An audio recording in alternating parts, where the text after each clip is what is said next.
राही के भीतर चल रही उथल पुथल थमने का नाम नहीं ले रही थी। उसे हर तरफ से आवाजें सुनाई दे रही थी।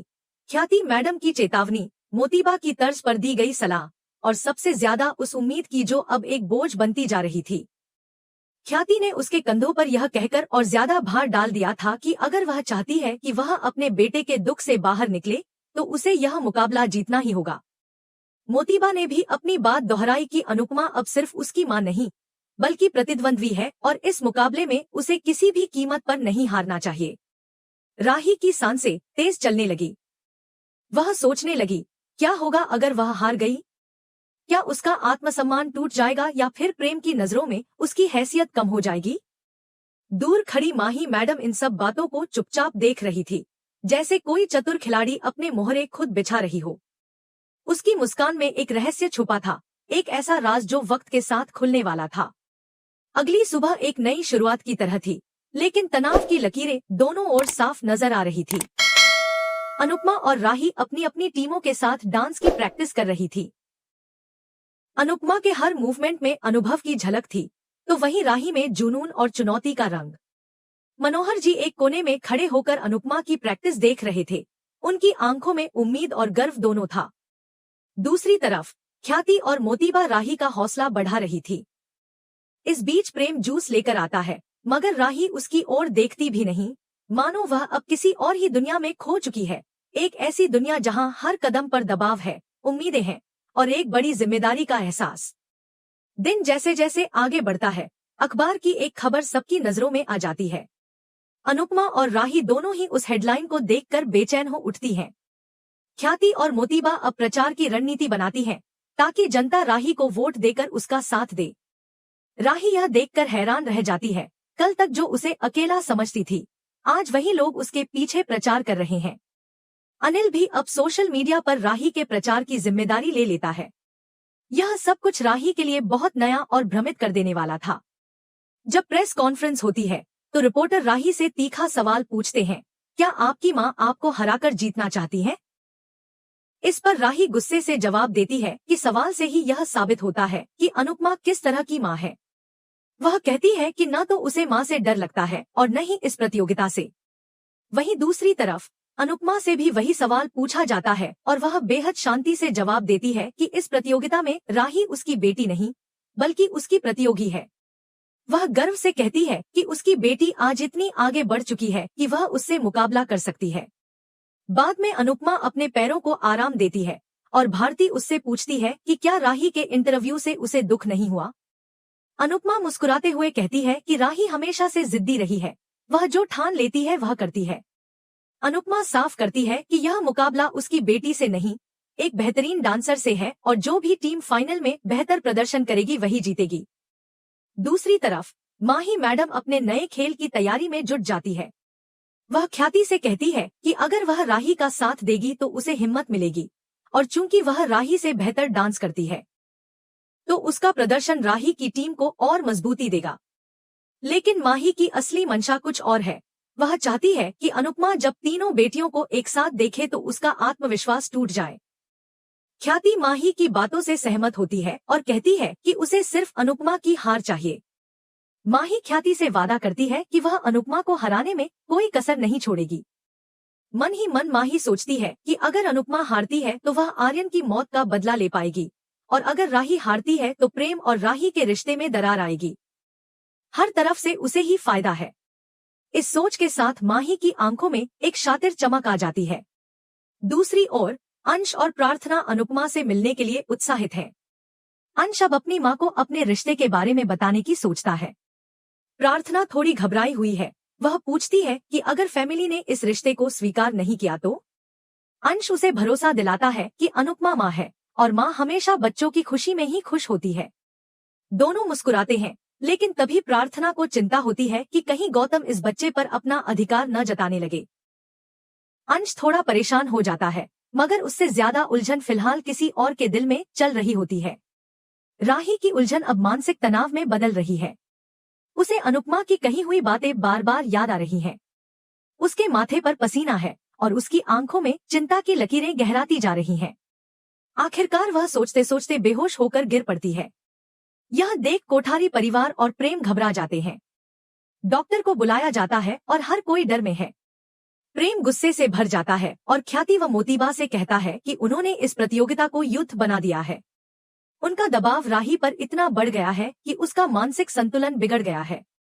प्रेम की आंखों में आंसू और गुस्सा दोनों थे, एक पिता का गुस्सा जो अपनी बेटी को टूटते नहीं देख सकता। राही बेहोश पड़ी है और उसकी सांसें कमजोर हो चुकी हैं, लेकिन उसके आसपास खड़ी हर उम्मीद, हर रणनीति अब सवालों के घेरे में है।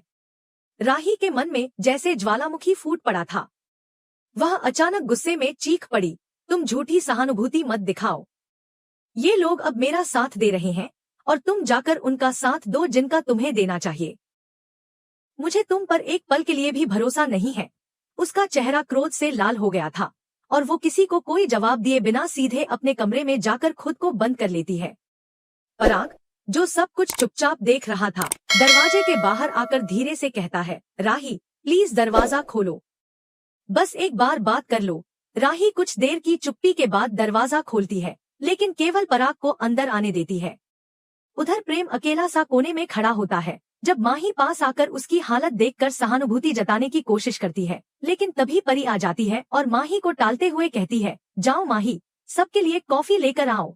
माही को कुछ कहने का मौका नहीं मिलता और वह चली जाती है। प्रेम का चेहरा उदास होता है। वह भारी मन से कहता है, राही मुझे समझती ही नहीं है। मैं कैसे उसे ये यकीन दिलाऊं कि वो मेरे लिए कितनी खास है। राजा और परी दोनों ही प्रेम को ढांढस बंधाते हैं, लेकिन प्रेम का चेहरा फिर भी शांत नहीं हो पाता। इसी बीच राही कमरे में बेचैन होकर खुद से बातें कर रही होती है। अगर फाइनल के दिन कुछ भी गड़बड़ हो गया तो सब मुझसे नाराज हो जाएंगे। मेरी एकेडमी की इस मिट्टी में मिल जाएगी। वह अपने ही डर और असुरक्षा में घिरी होती है। पराग यहाँ पर उसे धीरे से समझाता है, राही सिर्फ ये याद रखो कि तुम क्या चाहती हो, तुम्हारा सपना क्या है। तुम बेस्ट हो और तुम अपना बेस्ट दोगी तो जीत भी तुम्हारी ही होगी। उसकी बातें राही के दिल को थोड़ी राहत देती है। वह सिर झुकाकर आंखें बंद कर लेती है और पराग उसके सिर पर हाथ रखकर आशीर्वाद देता है। इसके बाद पराग अपने कमरे में आता है और अपने सूट को निकालता है। ख्याति पूछती है कि वह अचानक कहाँ जा रहा है, तो पराग मुस्कुराते हुए कहता है, मुझे एक बहुत जरूरी काम है ख्याति, जो अब और टाला नहीं जा सकता। ख्याति उसकी बातों से हैरान हो जाती है। पराग तैयार होकर बाहर आता है और अनुपमा को फोन करता है। दूसरी तरफ अनुपमा कॉल उठाती है और जैसे ही पराग कहता है, मैं आपसे मिलने मुंबई आ रहा हूँ, मुझे आपसे कुछ जरूरी बात करनी है, अनुपमा एकदम चौंक जाती है। उसके चेहरे पर चिंता की लकीरें गहराने लगती हैं। उधर राही अनुज की तस्वीर को देखती है और आंखों में आंसू लिए परी से कहती है, मैं इतनी बदकिस्मत क्यों हूँ परी, मुझे कभी भी खुशी क्यों नहीं मिलती। मैं इस कंपटीशन को लेकर इतनी एक्साइटेड थी, लेकिन मम्मी ने मेरी सारी खुशी को गम में बदल दिया। यह डांस स्टेज एक युद्ध बन गया है। सबको लगता है कि मैं मम्मी के सामने हार जाऊंगी। परी उसका हाथ थामती है और कहती है, आप कमजोर नहीं हो रही, आप सिर्फ अपने डांस पर ध्यान दो, बाकी सब खुद ठीक हो जाएगा। तभी प्रेम वहां आता है और कहता है, मैं तुम्हारे लिए एनर्जी ड्रिंक लाया हूँ, इससे मन शांत रहेगा। राही उसकी तरफ देखती है और तीखे स्वर में कहती है, मुझे कुछ नहीं चाहिए, तुम मेरे सामने मत आओ, मैं वैसे ही शांत हो जाऊंगी। प्रेम उसकी बात सुनकर चुप हो जाता है और राही वहां से चली जाती है। परी तब प्रेम की तरफ देखती है और कहती है, तुम गलत नहीं हो प्रेम, लेकिन फिलहाल हमें राही को संभालना होगा। प्रेम थकी हुई आवाज में कहता है, मैं पूरी कोशिश कर रहा हूँ परी, लेकिन मुझे लगता है कि चाहे कोई भी जीते या हारे, नुकसान तो सबका होगा।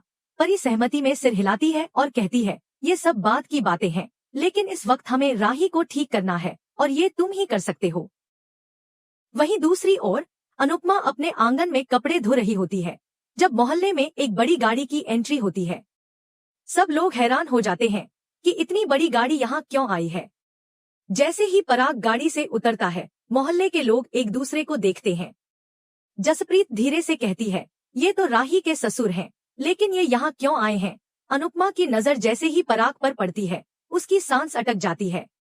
उसे अपने और पराग की पहली मुलाकात याद आ जाती है और उसके मन में सवालों का तूफान उठ खड़ा होता है।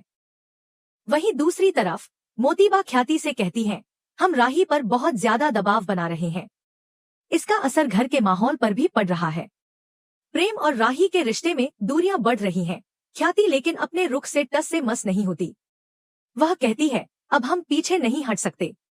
यह सिर्फ प्रतियोगिता नहीं, हमारी इज्जत का सवाल है। मोतीबा फिर भी समझाती है, हम घर की सुख शांति चाहते हैं। राही अगर बैकआउट कर रही थी तो वह एक सही फैसला था। हमें अब यह नाटक बंद कर देना चाहिए। लेकिन ख्याति सख्त लहजे में कहती है, आप ये बातें राही के सामने मत करना। उसे इस प्रतियोगिता में हिस्सा लेना ही होगा और जीतना भी। और तब आखिरकार वह पल आता है जब पराग अनुपमा के सामने खड़ा होता है। अनुपमा का चेहरा जैसे थम सा जाता है। उसके चेहरे पर एक हैरानी और चिंता दोनों झलकती हैं। अब सवाल उठता है, पराग यहाँ क्यों आया है? क्या वह अनुपमा से कोई पुराना सच कहने आया है या यह मुलाकात किसी नई शुरुआत का संकेत है?